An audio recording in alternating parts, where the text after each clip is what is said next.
Como que você pode construir um produto ou um serviço que seja totalmente irresistível e que seja garantia de sucesso, né? Bom, eu já trabalhei com algumas empresas, ajudando elas a construírem produtos diferentes, tentarem novos mercados, e é sempre interessante, porque as pessoas elas acabam se motivando muito com novas ideias. E a gente tem que tomar cuidado, porque eu sempre brinco, mas eu acho que faz super sentido e fica também um alerta para vocês, que se alguém disser para você que algo que você tem uma ideia para poder levar para frente não vai funcionar, toma cuidado, porque na verdade a única pessoa que pode te falar se algo vai funcionar ou não é o próprio mercado. Então a gente precisa achar maneiras de testar os nossos serviços, os nossos produtos, gastando o mínimo possível para, né, a gente se preparar para mudar, para alterar os produtos, né, os serviços que a gente quer fornecer. Entretanto, eu acho que existem sinais que a gente tem que ficar de olho quando a gente vai construir algo que podem te ajudar a entender se você está indo para o caminho certo, se o apelo do que você está construindo é realmente interessante e que as pessoas vão ter interesse. E, né, para contar isso, eu acho que tem uma história muito legal entre a diferença da vitamina C, por exemplo, e do remédio de gripe, né, uma aspirina ali que vai te ajudar a acabar com os sintomas da gripe naquele momento. Se você olhar esses dois produtos, você vai perceber que a vitamina C vende muito menos do que a aspirina, né, e eu posso perguntar para você, por exemplo, por que que você acha que isso acontece? E não é só no Brasil, não é só no Brasil, é no mundo, né. Normalmente é muito mais fácil, por exemplo, para que você consiga engajar as pessoas, num problema real que está acontecendo agora, então é uma dor que você está sentindo, você não quer sentir a dor, do que engajá-la dentro de um plano de longo prazo que você está construindo para que você não fique gripado nunca mais. Então você tem a vitamina C, de um lado, que a ideia é que você se prepare para o problema futuro, e do outro lado você tem um outro remédio que é feito para acabar com a dor presente. Dentro desse contexto, é muito mais fácil, e isso se comprova até nas próprias vendas, que as pessoas vão comprar o remédio que acaba com a dor naquele momento. Você pode olhar que é muito mais difícil o povo, no geral, o mundo, se preparar, né, se planejar para uma coisa no longo prazo, do que ter que resolver uma dor que está acontecendo nesse momento, né? Você olha, por exemplo, as empresas, é a mesma coisa. Você está ali, né, a gente brinca muito quando você vai dar uma consultoria numa empresa, que muitas vezes a pessoa que deveria estar pensando estrategicamente no plano do que aquela empresa tem que seguir, ela está apagando fogo. Por quê? O fogo é a dor do dia. O plano é no longo prazo.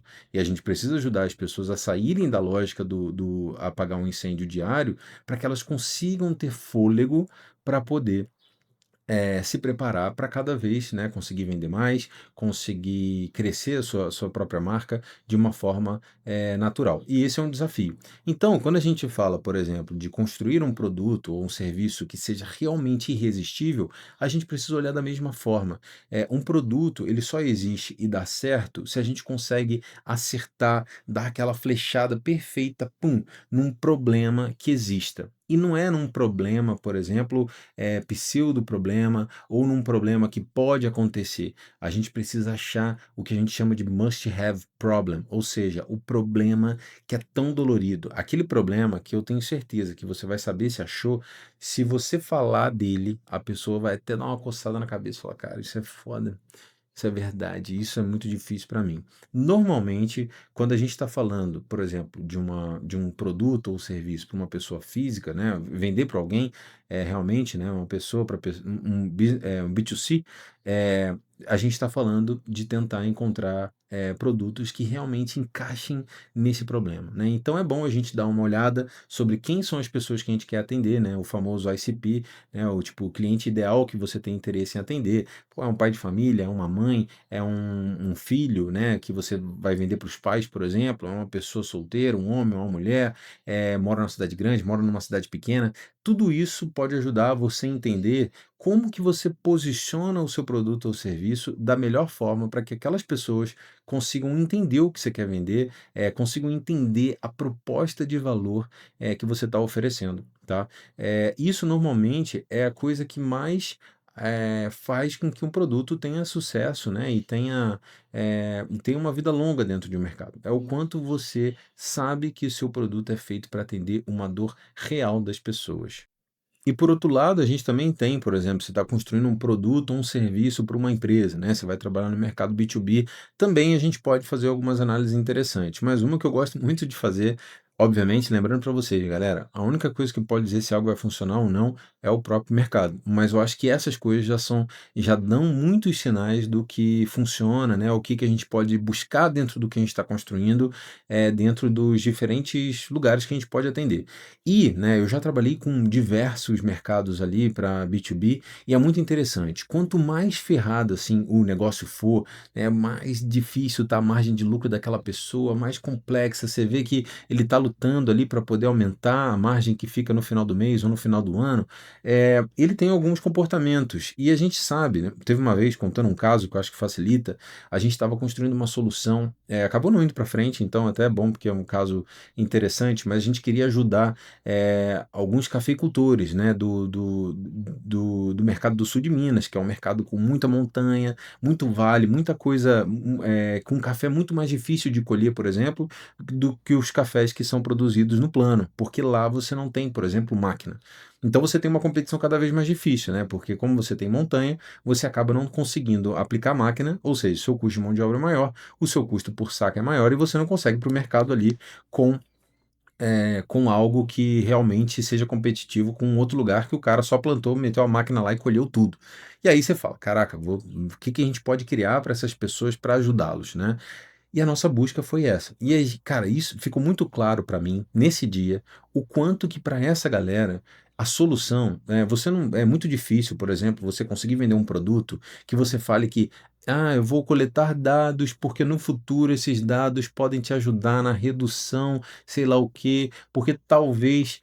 Cara, a linguagem dessa galera, assim, eu digo para vocês, quanto mais o segmento tiver uma margem apertada, quanto mais essa galera tiver ralando para conseguir fazer o lucro acontecer no fim do mês, tem duas coisas que importam para o cara: a certeza do aumento de receita, a certeza da redução de custo. Se o seu produto consegue entregar alguma dessas coisas para algum segmento específico, eu tenho certeza que você está indo para o lado certo. E quanto mais você conseguir comprovar que isso é uma receita para o sucesso, você vai conseguir aumentar e crescer o mercado cada vez mais. E muitas vezes, assim, obviamente, né, o que você vai construir, o seu serviço ou produto, não é que ele vai diminuir esse custo, né, ele pode, obviamente, diminuir o custo, que ele vai vai tirar um software que ele usa, algo nessa perspectiva, mas às vezes você está falando de transformar, por exemplo, uma ação que era feita por uma pessoa por um software, e isso ele consegue reduzir uma mão de obra, por exemplo. Então, às vezes o custo a redução de custo não está atrelada diretamente o dinheiro ali que ele vai parar de gastar em algo específico, mas às vezes é na redução de uma mão de obra, é na redução do tempo de tal coisa. Então a gente precisa atrelar muito a nossa proposta de valor com o impacto financeiro que aquilo pode gerar nas empresas. Se a gente consegue ir seguindo algumas fórmulas que alcancem isso, a chance de você construir algo que realmente faça muito sucesso é muito grande. Então, seja ali dentro do B2C, seja dentro do B2B,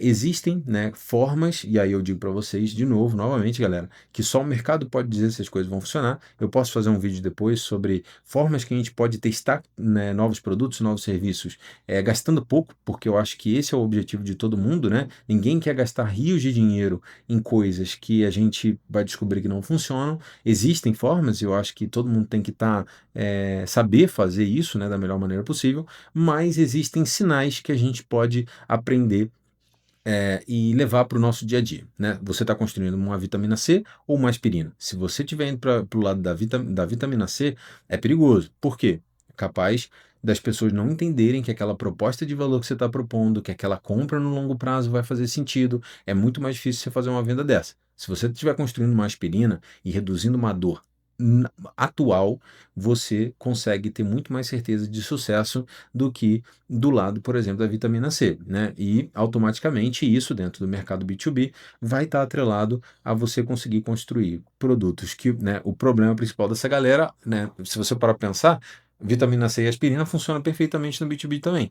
Mas qual que é a dor que a aspirina, né, atenderia no mercado, nessas empresas? a falta de lucro, a incerteza, a luta por uma margem cada vez mais difícil de conseguir, e aí você vem com um produto que é uma aspirina, que vai garantir para essas pessoas a redução de custo ou o aumento de receita. Algum desses 2, sempre normalmente são os melhores cenários do que você quer construir para alguém. E aí fica para vocês pensarem sobre o que vocês estão construindo e como construir essa solução da melhor maneira possível.